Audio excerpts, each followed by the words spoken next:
Hello everyone, this is 7 Numerical Gummy Worms.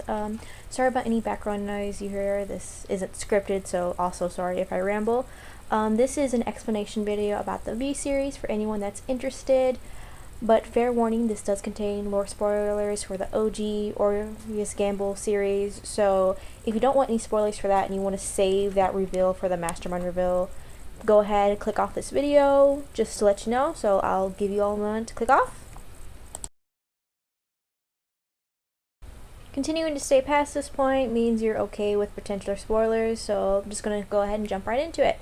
So, the V-Series, actually, I should preface this first. I will give a mini explanation about what's going on with OG at the end of this, but jumping back to what I was saying, the V-Series is kind of like an alternate universe to Danganronpa V3, which is why it's called the V-Series. Kind of how Danganronpa V3 is meant to be Danganronpa 53. You'll have the first game, Danganronpa 50, which is the first one I've already kind of gotten some videos out for. Then there'll be Danganronpa V1, Danganronpa 51, and then Danganronpa 50 V2, which will be Danganronpa 52, which you will actually see Rintaro in. But he's the only character from the original game that you will actually actively see in the V-Series. So basically the idea behind the V-Series is if there are technically still ultimates, but it's just a whole lot harder to get an ultimate talent, which, like, imagine it was already difficult before, but it's got like 100 times more difficult. And part of the reason that this happened is because the events of the first 2-3 games actually happened in this universe. So basically it's like after the Ultimate Tragedy and the Future Foundation took over, after Naegi, Kirigiri, and all of them passed, Hope's Peak was shut down. They shut down the school, they tore it down, and the Future Foundation turned different angles because the idea is that the killing games and everything were still ongoing. Like, they try to rehabilitate people, but like it wasn't working, and you still had offshoot killing games that were happening, which will actually be the theory for OG. What happened with their killing games was that they were in a killing game that someone else started because they like the ideals of Jigo Nishima, who has long been past dead. So the Future Foundation decided to start their own killing games to kind of mitigate and control the situation, which is where the killing games for Danganronpa V come from. The Future Foundation killing games are the only killing games that will include Monokuma or any other variations of Monokuma. The participants for the Future Foundation killing games at first were not people that had actual ultimates.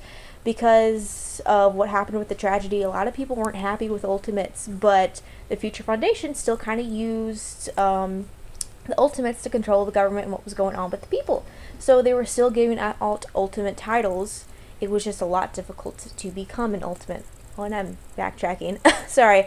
But so the killing games that were set up by the Future Foundation, most of them weren't actual ultimates. In fact, they had a very difficult time even getting an ultimate to potentially agree to one game in every 10 or so, which changed around Danganronpa V, where they actually got a few ultimates to agree to it, a few ultimate potentials, and then people that just don't have any were never even like being considered to have an ultimate talent, which there will be an explanation for that in series about why they were finally able to get some ultimates interested.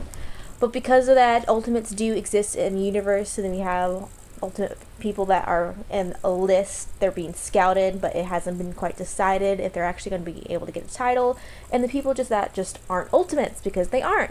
The characters in the OG, they do have all their real memories, and they do actually have ultimate titles. The idea is that they were all given ultimates. They were just an offshoot killing games and were targeted because they were ultimates, which is another thing for any offshoot killing games. They sometimes will just get ordinary people, but for offshoot killing games, because it's like made by fanatics, they try to target real life ultimates. And because of that, that's another declining in people accepting the ultimate title because they don't want to put a target on their back and potentially get kidnapped to play a killing game they want no part in. Oh dear. Sorry, that was one of our cats. She's okay. Hi, Bella.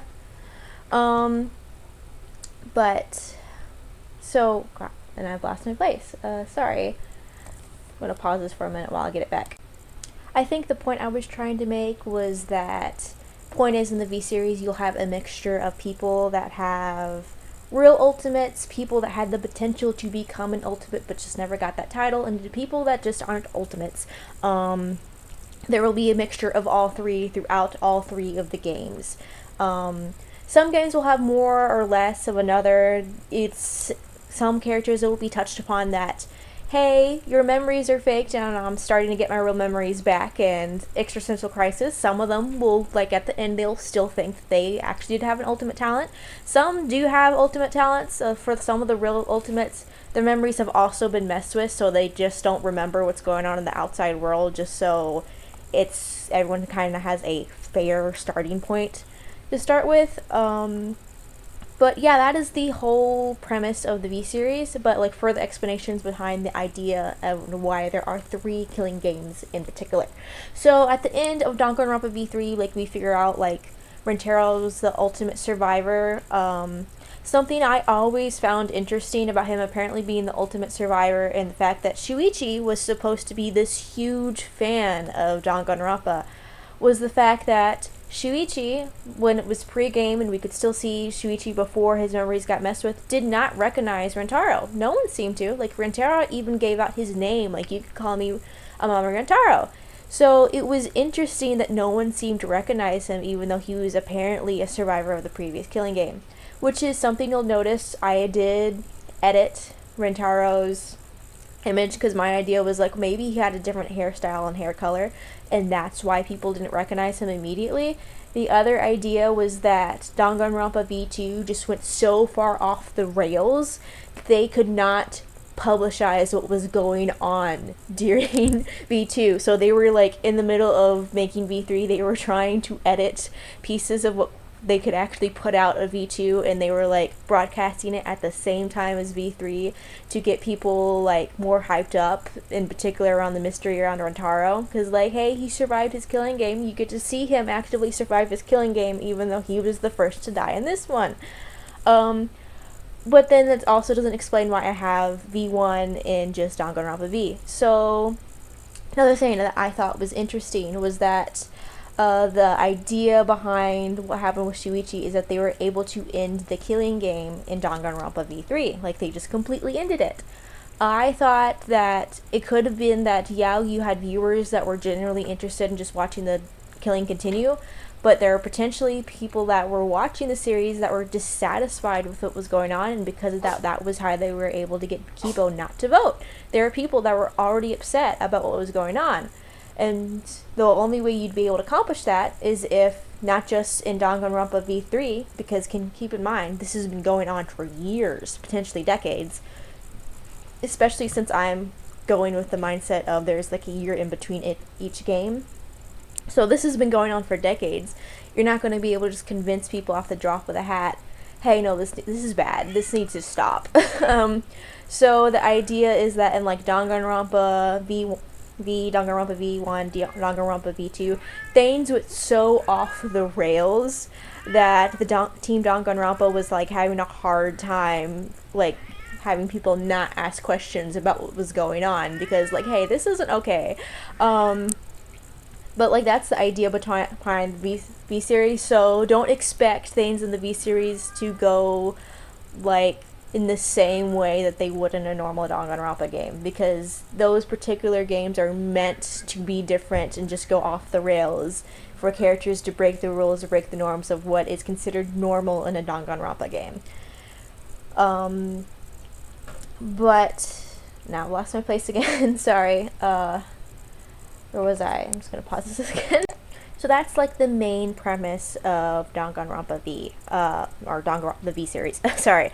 So that's the main premise of it. I can't go into any further explanation because then I would actually be giving spoilers that would be going into the V series in particular, and I still want some mystery there. But I will leave you off with this for OG. So there is a year in between each killing game. So Danganronpa V, a year passes, and then Danganronpa V1, and then another year passes, Danganronpa V2, and then 6 months pass, and we have Danganronpa V3. And that is because Danganronpa V2 in particular was just so off the rails that they needed to immediately start another killing game before they had people asking questions.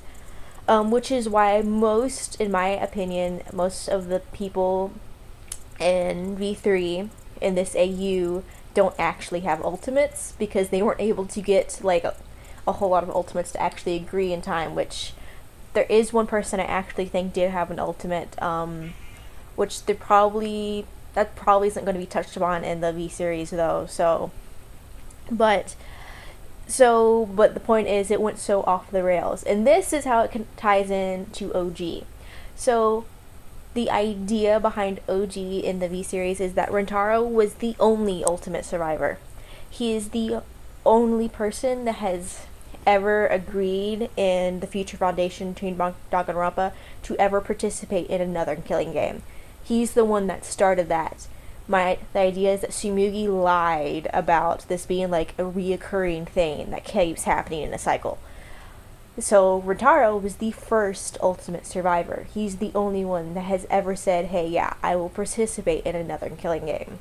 Which there is a reason in V series that we'll go over about why he agreed to participate in another killing game, which is to stop Danganronpa V3 from happening, but that is the most I will get into it. Point is, what ended up happening in V2 convinced him to play another game to try and end Danganronpa, because he was just sick and tired of it. And that is where OG comes in.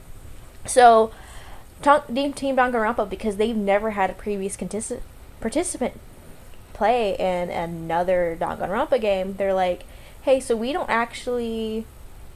I should probably say this first. So when they affect people's memories, so there's only so much that they can do. So things that just people instinctively do, instinctive personality traits that person's already had, it's somewhere that is just a personality trait that they've always had, or just an ability that they've always had. It's muscle memory.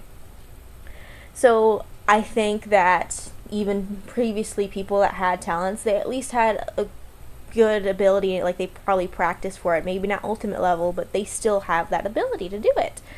And because of that came the problem with Rentaro, because they could take away Rentaro's memories, but like he's instinctively in the back of his mind going to know, hey, this is a problem. Like he's going to instinctively be an advantage compared to everyone else because of what happened in his previous killing game. So where OG comes in. So Danganronpa, they obviously don't want to start a whole killing game and have their name on it, but they still want to know how Rentaro may potentially react.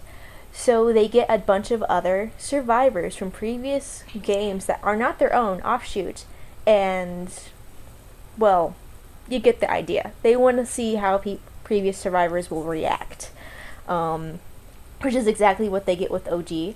But that is why OG starts like 2 weeks at most after V2, because they need to get that data immediately, because they're trying to start Danganronpa V3 as soon as possible because of how off the rails V2 went. So yeah, anyone that has any further questions about the V series or OG, just let me know and I'll answer you in the comments, especially about OG. But I do promise they have their same memories, they have their same ultimates that you gave me, same backstories with their killing games, just in the context of this. I did not change any of that whatsoever, but if you're still confused, feel free to ask me any question. Or if you're curious about the V series and it doesn't give like huge spoilers I can't get into, I'll also answer that.